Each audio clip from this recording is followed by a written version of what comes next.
Ratones paranoicos, del otro lado de la línea, nuestro analista internacional, Gonzalo Fiereviani. Pero antes de hablar de política, de lo internacional, del mundo, le hago una pregunta a los dos. ¿A quién? A los dos. La nave de los Ratones paranoicos. Sí. ¿Es Miss You de los Rolling Stones? Sí, es parecida, es muy parecida. Hola, Gonza. ¿Cómo andan? ¿Cómo andan? Muy buenas noches. Es el Miss You argentino. Sí. La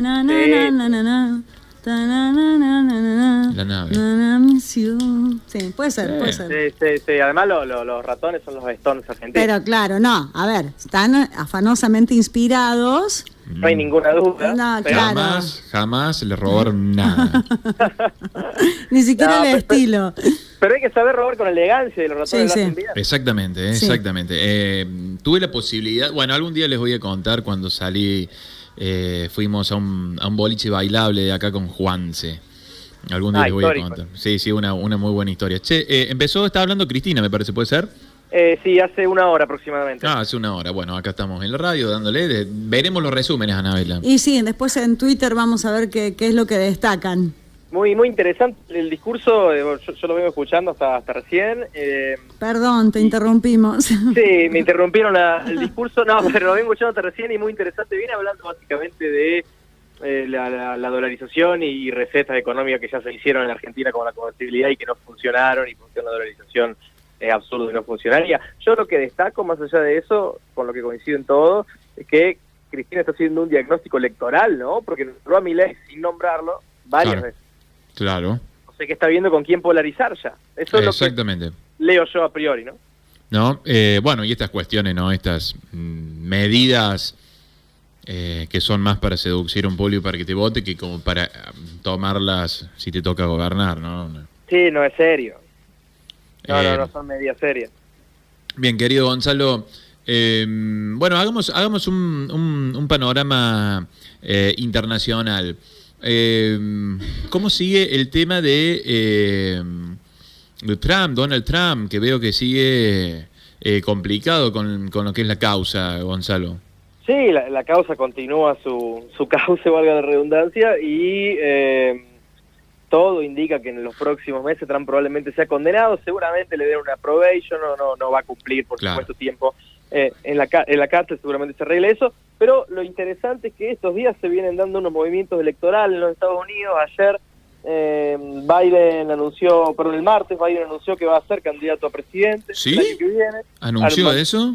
Sí, con un video de campaña, todo, diciendo que se va a postular por la reelección. No lo debo tener a Biden, pero tengo un Biden que creo que es trucho en Twitter, que publica todas cosas irónicas, que está muy bueno.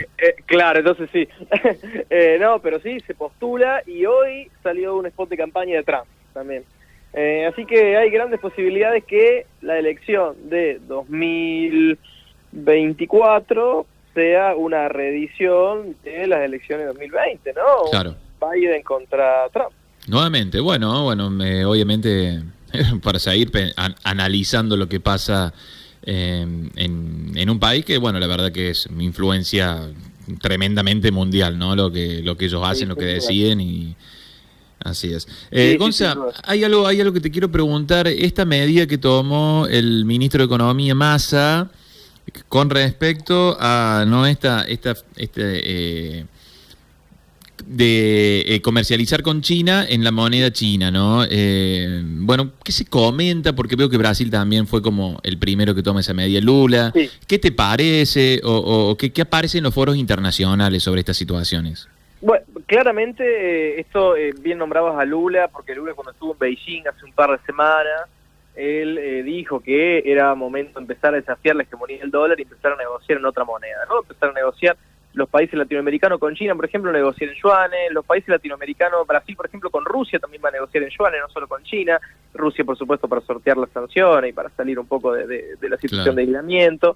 Entonces, está claro que hay una intencionalidad de empezar a, no te digo que el dólar va a perder hegemonía en los próximos años, porque también sería un poco inocente, iluso pensar eso, pero sí por lo menos empezar a buscar algunas alternativas. Y en el caso de Argentina, eso es importantísimo, porque ahorra, no recuerdo la cifra exacta, pero algo así como $2.000 millones, ahorra una cifra importante para un país donde, bueno, nuestro principal problema económico sin duda es la falta de dólar y restricción externa, lo que estaba hablando recién justamente Cristina, que es la principal causa de la inflación, ¿no? Y de los desequilibrios macroeconómicos. Entonces, esto es una forma por lo menos de tratar de buscar un poco de aire, y también es seguir la iniciativa esta de Brasil. Es una forma más en la que Argentina se está insertando dentro del bloque de los BRICS, claro. Brasil, Rusia, India, China y Sudáfrica, ¿no? Que ya es casi un hecho el ingreso futuro de la Argentina a ese bloque. Hay una serie de movimientos interesantes que lo tiene a Lula como protagonista en el escenario internacional. Era algo impensado esta situación, ¿no? Sí, totalmente. De hecho, cuando fueron las elecciones en Brasil, Estados Unidos apoyó a Lula frente a Bolsonaro, porque Bolsonaro lo ve como especie de Trump. Y hoy Estados Unidos está un poco enojado, digamos, por los movimientos de Lula más, si quiere, pro-China, inclusive hasta pro-Rusia, porque hace unos días también recibió el embajador ruso, Sergei Lavrov, en Moscú, y en Brasilia, perdón, el gobierno brasileño, y Lula está haciendo una gira por Europa donde está siguiendo su propia agenda, una agenda más emparentada con el eje China que con la política estadounidense, ¿no? Entonces, y esta cuestión del contagio, ¿no? Que tanto asusta a Estados Unidos. Sí, porque por ejemplo hasta Macron, el presidente de Francia, dijo en los últimos días que Estados Unidos no es nadie para decirle a Francia con quién tener alianzas, ¿no? Entonces, Francia también se ha acercado de alguna manera a China, varios países de la Unión Europea lo han hecho. Es algo que está molestando y esto es curioso, hablando de lo que mencionaba antes, en el spot de campaña de Trump, que lo veía hace un rato, él habla de esto, ¿no? De que Estados Unidos no se está haciendo respetar en el mundo y que todos los países como que están haciendo, bueno, cada uno la suya. Bien, nuevamente retoman la épica en esa situación, bueno, que Donald Trump bastante inteligente utilizando esas estrategias. Sí, totalmente. De hecho, el eslogan de campaña es volver a hacer América grande de nuevo, como había sido el eslogan de 2020, con una leve vuelta de tuerca. Claro que van a ir por ese lado, ¿no? De mostrar un gobierno débil, de mostrar a un país débil también hacia afuera, no solo hacia adentro, un presidente que no inspira respeto, según Trump. También curioso, ¿no? En el spot habla de que con Trump no hubo guerras, con Biden sí, que vuelve la amenaza nuclear, que Trump hubiera solucionado el problema Rusia-Ucrania antes de que comience la guerra. Bueno, todo ese tipo de cuestiones creo que son muy interesantes para seguir, porque es lo que se va a discutir en la campaña estadounidense y que también, por supuesto, como decía antes, impacta en el resto del mundo. Bien, Gonzalo, seguimos en una especie de ping-pong. Rusia-Ucrania, guerra. ¿Cómo está esa situación? Bien, la guerra Rusia-Ucrania continúa, básicamente no hay grandes novedades en las últimas semanas. Se hablaba de una contraofensiva ucraniana que no tuvo buenos resultados. Básicamente está en una especie de punto muerto donde, bueno, Rusia, si quiere poner el pie en el acelerador, la puede terminar. No lo está haciendo, no está muy claro por qué. Y Ucrania se le está terminando también el apoyo internacional, que tampoco es infinito, ¿no? Los tanques, el dinero, los recursos, en algún momento se termina, en algún momento los países del occidente van a decir, bueno, tenemos que enfocarnos por ejemplo, Francia, ¿no? Mira los problemas que está teniendo Francia. Claro, Francia es uno, por ejemplo. Dice, bueno, vamos a enfocarnos en los problemas internos porque nos van a llevar puestos todos, ¿no? Entonces, también eso es un problema para Zelensky. Gran Bretaña también. El descontento social es enorme en Gran Bretaña y en Francia.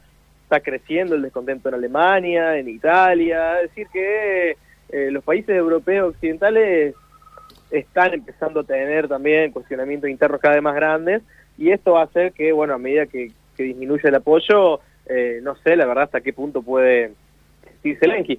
Muy interesante de los últimos días que Brasil, Lula, tiene una propuesta de paz que la estuvo elaborando con China y parece que también con apoyo francés de Macron.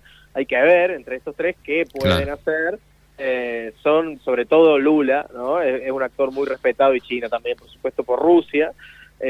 Lula, porque Brasil, inclusive con el gobierno de Bolsonaro, no le impuso sanciones a Rusia, por supuesto con el gobierno de Lula tampoco. Entonces eso también lo convierte en un interlocutor muy válido para sentarse y ver si se puede llegar a un arreglo, que tampoco está claro cuál puede ser.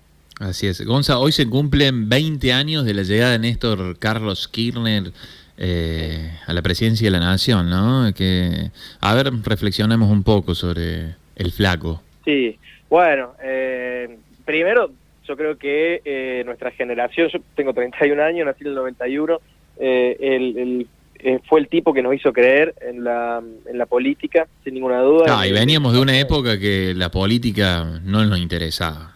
Exactamente, era mala palabra, había motivos para que sea mala palabra, porque la verdad que era un país arrasado, destruido, y bueno, mi opinión personal, y ahí creo que tengo datos para respaldarla, es que la presidencia de Néstor Kirchner fue la mejor presidencia desde el 83 hasta hoy, sin ninguna duda, sí, por lejos.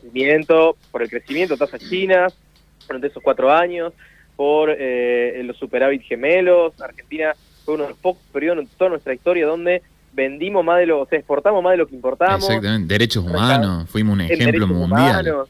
Sí, totalmente. Para algunos es un curro, para otros es política de Estado. En conquista de derechos en general, ¿no? En conquista de derechos en general. En conquista de derechos en general también. Hola, Gonza. En avance, ¿cómo estás, Anabela? En avance además de derechos de los trabajadores, en avance de inclusión social, económica, recuperación del salario. En pagar deudas. Pagar deudas también. Realmente yo creo que fue un político con una audacia, una creatividad también, y un coraje que no han tenido muchos otros, ¿no? Y que hoy realmente hace mucha falta.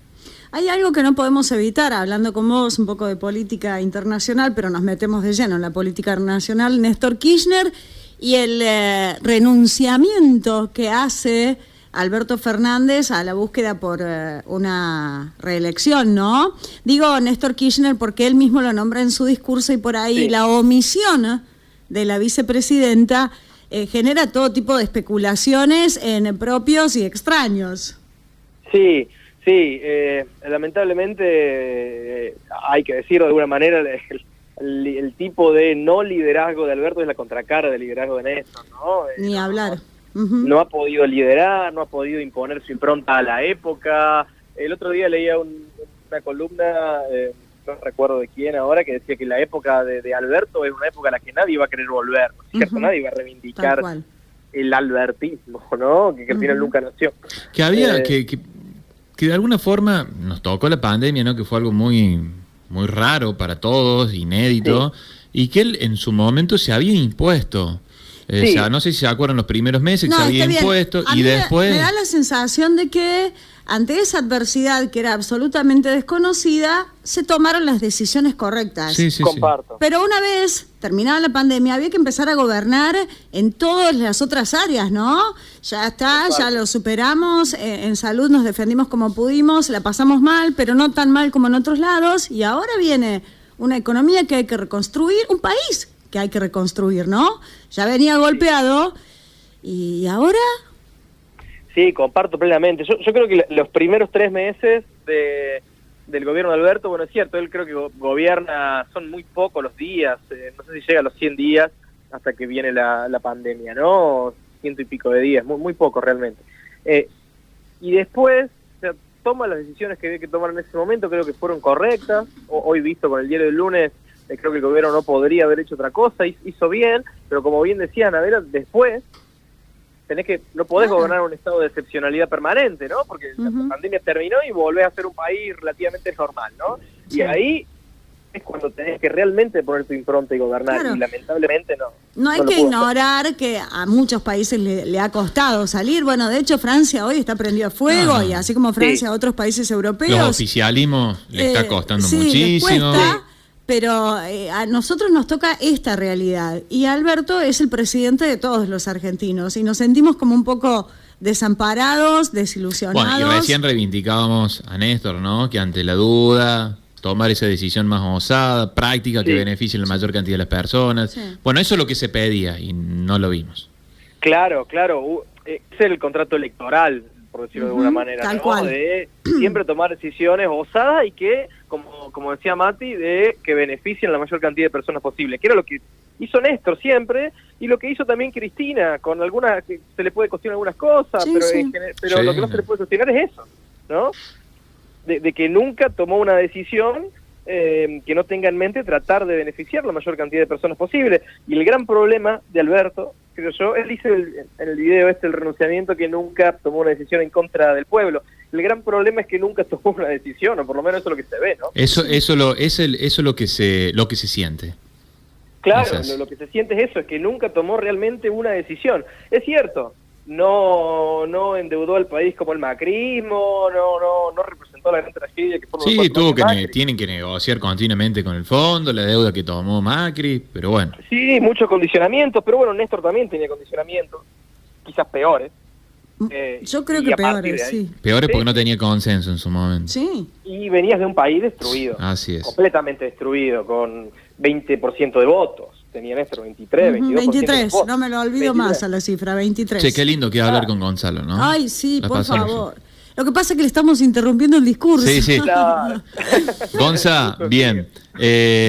Pensate una canción, algo británico, algo de David Bowie, en eso que nos gusta a nosotros. A ver, así. Vamos. Bien. Hoy estoy escuchando bastante Morrissey. Bien. Morrissey. Sí. Sí, que quieran de Morrissey, pues. Bien, vamos con algo de eso. Querido Gonza, bueno, te dejamos seguir viendo, te dejamos seguir atento ahí y después nosotros salimos de la radio con Ana y nos vamos a poner al día viendo las redes, Twitter, ahí todo lo que pasa. Podamos. Está incendiado Twitter. Hoy empecé a dar clases, Gonza. Hoy hice mi debut en una escuela. Muy bien. Sí. Muy bueno. Le fue Muchas muy bien a la gracias. profesora. Tengo un cansancio. No te das una idea, estoy agotada. Pero Debe ser, sí, esa es muy una agotado. gran noticia esa, sí. Muy Sí. bueno. ¿De inglés? No, de historia, corazón. De historia, De muy historia, bien. sí. Todo No el- va a andar Escucha. adoctrinando a los jóvenes usted. Es muy Sí. necesario dar Absolutamente, es necesario. es Bueno, Gonza, necesario. querido, fundamental. te mandamos un fuerte abrazo acá a Radio, te extrañábamos y bueno, ya nos estaremos viendo por ahí.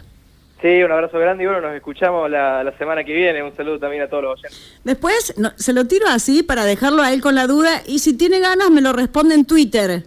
Gonzalo sabía que bajaba el dólar. ¿Por qué tenía ese dato? Ah, toma. ¿Qué maneja Gonzalo que nosotros no manejamos? No. Intuición de la economía, ¿no? Abrazo grande. Un abrazo. Abrazo grande, hasta la próxima.